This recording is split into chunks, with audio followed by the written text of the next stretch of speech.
going on YouTube? This is Wayne with Wayne's Fish World, and this week I want to talk about the top 13 fish that should not be introduced into the aquariums, that shouldn't even be sold at the pet store. And I'm going to dive into that. In this week's video I want to talk about the top 13 fish that shouldn't even be sold at pet stores. And number 13 are bala sharks. Bala sharks, bala sharks, bala sharks. I love bala sharks. They are not real sharks. The reason I don't believe they should be sold in pet stores is because, one, they love to school. They're a schooling fish. They are not sharks. They are more related to minnows. They get this big. Now don't say they don't get that big. How the hell do you know? Have you ever seen one that big? Well, guess what? I have. Well, my friend at the pet store said they only get 10 inches. Well, he fucking lied, or he's uninformed. Long story short, guys, I'm going to do a video on why fish don't get to their full lengths. But due to someone copying my videos, I'm not going to explain that in depth. But number 12, which ironically should be number 1, but it's not number 1 because there's fish that are much bigger. Number 12 are the Oscars. I love Oscars. And one day I will have an Oscar pond. Yes, YouTube. I went through that phase where I love big, aggressive fish. The pacus piranha. I had a pacus. Got him that big. He got that big. I was in 7th grade. Didn't have a job. Mom and Dad hated that fish because every time you open the lid, he tried to bite you. I fed him chicken nuggets. I loved him. And then after he died, I got 2 albino tiger Oscars, and they became a pair. They grew about 10 inches. 2 of them in a 10-gallon. Oh, God. I was that horrible person. But I wanted to get them a much larger aquarium. Once again, my mom and dad would not buy me a larger aquarium. I was a kid. I didn't have a job yet. I love Oscars. People get them this big for 10 bucks. And then they grow into monsters that big. I think the record Oscar is 21 inches. Don't say it's 18 inches. I said 21 inches. Do the research. There's an Oscar out there that's recorded at 21 inches. But the average is 12 to 18 inches. Number 11. Number 11 are the common plecos. Once again, you buy this fish at the local fish store for $3, $5, something like that. That big. You get them this big, and then they get that big. I've been debating on putting one in this tank, but I think it's just too much. I had albino bushy noses in here before. Maybe I'll do them again. But the reason I don't put a huge pleco in here is because, one, they get massive and they don't bother plants. But when he's digging and searching for food, he's going to uproot all my plants. Number 10 is one of my favorite fish. My favorite is the yamabuki and the asagi. Number 10 is also arguably to number 1. It is the koi. Koi fish. Koi are descendants of carp. I had comments on my YouTube videos where people say, I have 3 koi in a 55-gallon. How do I care for them? And I come out and say very bluntly, with all due respect, you need to get a pond or you need to give them to someone who can care for them. You get these little fish for $4, $10 to the local fish store, and then they end up getting 3 feet long. A koi that's 3 foot long cannot fit in a 55. It cannot fit in a 6 foot long tank. It needs a pond or a very expensive aquarium. These fish get massive. Their waist is massive. They need lots of oxygen. You cannot keep koi in an aquarium unless you have a 1,000+ gallon aquarium. And I don't think anyone's going to buy an aquarium like that unless they're filthy rich. And I know I'm not that rich. But it's so much better to give them a pond. Let them go through the seasons of cold and the heat of summer. Let them do that. It's natural. Put them outside where they belong. Koi should not be sold in places such as Petco and PetSmart because you get little Johnnies putting them koi in a bowl. You put fish this freaking big in a bowl that big. I'm done. I'm done. Number 9. Something I was also guilty of. The red belly pacus. I remember going into the fish store, going into Walmart saying, yeah, I know you shouldn't do Walmart fish. I get it. Shut up. But I remember going into the local fish store and the pet store and Walmart and stuff and seeing these little piranhas. How awesome would it be having a fish that eat flesh, that actually have teeth? I got a piranha back in 7th grade, 6th grade, something like that. Got him that big. He grew to about that big. These fish get 2 feet long. If you've ever been to DC, if you ever take a trip to DC, you need to go to the DC Zoo, the National Zoo in DC. This thing has Arapaimas, it has coral tanks, it has huge, massive, fully grown pacus. Now, when I was younger, about in 3rd grade, they had like 6 or 8 of them.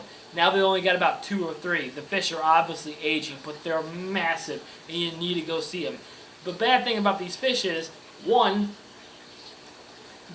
well, the main reason, the only reason, is their size. You buy a fish this big for $6, and it gets 2 foot long, and people are keeping that at 55. That's number 8.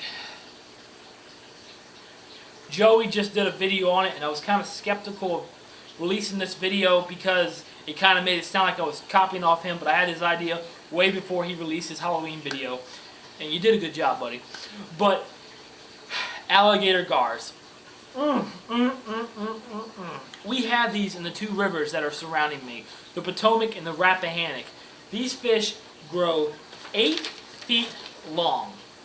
They have a bill about that long when they're fully grown, full of razor sharp teeth. You go into the local fish store every now and then and you see a 75-gallon holding an alligator gar about this big. Oh yeah, it's cool, it's awesome. You feed it live shrimp, you feed it mice, you feed it frogs. This thing can break glass, and oh yeah, did I mention it gets 8 feet long? 8 fucking feet long? That is longer than this 125, my friend. You don't need to be having an alligator gar unless you have, oh, I don't know, a river in your backyard. Number 7 doesn't get much better, but it's a little better. Peroon sharks. Oh my God. You get these little baby Peroon sharks. They look like sharks, but they're actually catfish, and they get the length of this 125 gallon, and they get over 100 pounds. These things are massive. Peroon sharks.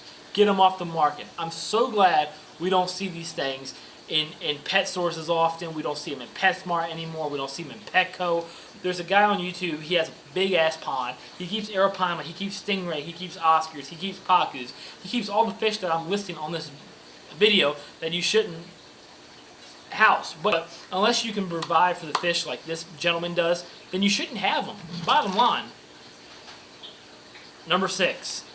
Everyone, every guy that goes through that monster fish tank phase wants this fish. Luckily, I've never wanted it. The red-tailed catfish. When I was in San Diego, California, and when I go back, I'm going to revisit that pet store probably. But there's a nice pet store out there. I can't remember what it's called. They have, and if you know what it's called, because I know some of you San Diego people are watching my videos, and big shout out to you California people. They have this bow front. I don't know, it had to be like a 300-gallon aquarium with a red-tailed catfish this big. This fish gets huge. You buy them this big, you see them that big. Sometimes you see them 12 inches. Oh, a 12-inch fish. That is so cool. These fish get massive. They eat anything. Why the hell would you want to have one? I'm done. I'm done. I'm done. This list keeps getting worse and worse. Freshwater stingrays. You know what? Throw salt water in there too. Stingrays in general. Big shout out to you again, Joey, King of DIY. Joey has 2 stingrays. The species, it's in the back of my head, but I cannot remember it off the top of my head. Stingrays. 1, these fish can, I don't know, prick you with their barb. 2, they have venom. 3, some species get massive. Number 4, they require a massive amount of swimming room. Number 5, it's a stingray. A stingray. I'm guilty. I want a stingray. But I know I will never have a stingray unless I can properly care for it. These fish are high demanding fish. They're related to sharks. You do not need to purchase a stingray unless you are are ready to make that commitment. That is a massive, massive leap of faith. Now, some people are going to say, well, Joey has his stingrays, and I don't know. Joey, I'm sorry if I'm saying wrong information, but Joey has his fish in a 6 by 2.5 gallon, 6 by 2.5 foot aquarium. Is that doing justice? You know, personally, I think that's a temporary aquarium for the stingrays. I'm not sure what he's doing. I'll put it this way. Joey takes care of his fish. No doubt about it. And if someone wants to argue with that, then they're just fucking stupid. But the man takes care of his fish. But personally, I would want to see stingrays in something a little bit larger. I would like to see stingrays in maybe a 6 by 6. Personally, I think the 6 by 6 that he tore down, which kind of broke everyone's heart, I think that was a perfect aquarium for those stingrays. Or Arowanas.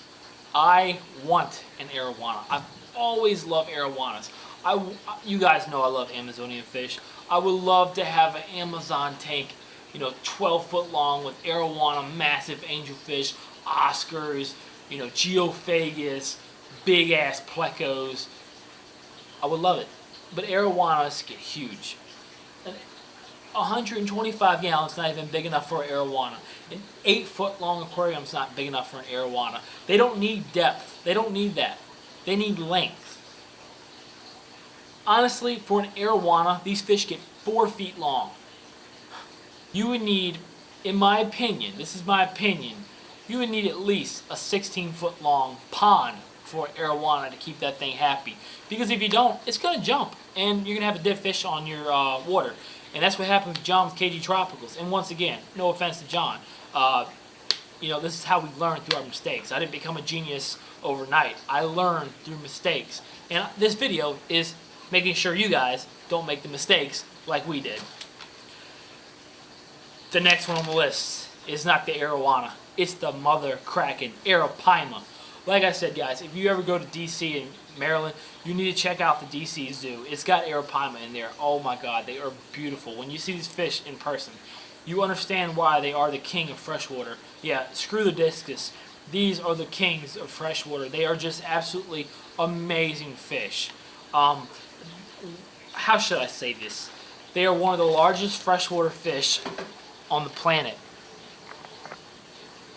On the planet. The planet. You don't need these in your aquarium.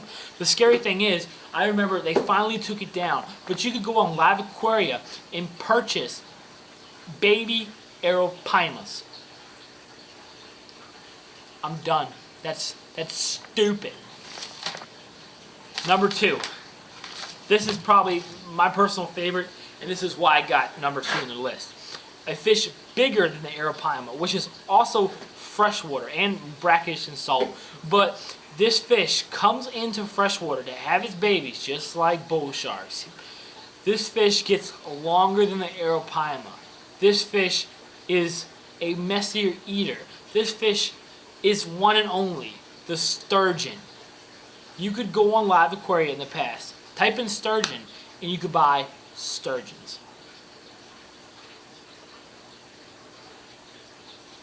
Sturgeons.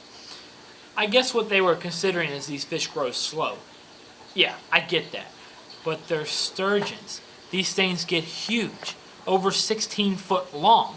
What aquarium is going to be big enough to house a 16 foot long fish? You don't own one. I don't own one. And I pray to God none of you watching will ever own a sturgeon unless you have a, National Aquarium in your backyard. That being said, guys, let's go to number 1. The number 1 fish that you should not own in your aquarium are mermaids. Mermaids.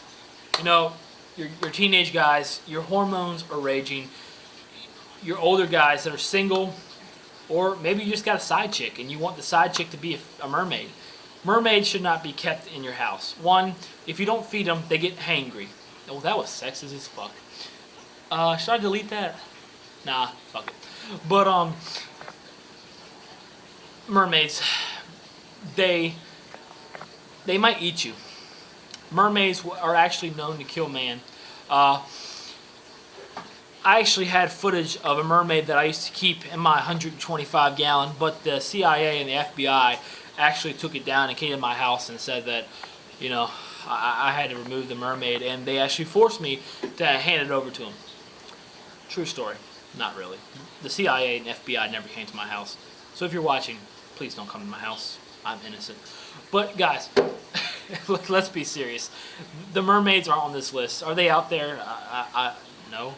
Let's be serious, guys. The fish on this list: bala sharks, oscars, plecos, koi, red-bellied pacus, gars, Peroon sharks, red-tailed catfish, stingrays, Arowanas, Arapaima, sturgeons, and of course, the infamous mermaid. What do all these fish have in common? One, they're either too damn big to house in the aquarium, or they're abused. The fish like koi, bala sharks, red-bellied pacus, yes, they can be kept in aquariums if you can provide for them. People build monster fish tanks. There's a website called monsterfishtanks.com. I'm sure you heard of it. But fish like sturgeons, red-tailed catfish, Peroon sharks, Arapaimas, these fish, especially the alligator gar, these fish should not be housed in the aquarium, guys. If you have these fish in your captivity, I really hope you provide for them. If you're offended by this video, I don't give a damn. I really don't. But the fact is, guys, we got to put the horse before the wagon. Don't put the wagon before the horse. Provide for the needs of your fish and not your own aesthetic values. These fish are not only your entertainment, they're your pets. You're in charge of his life. Provide for that fish. If you agree with what I'm saying, comment, rate, and subscribe, guys. This is Wayne with Wayne's Fish World. I'm going to sleep. Bye.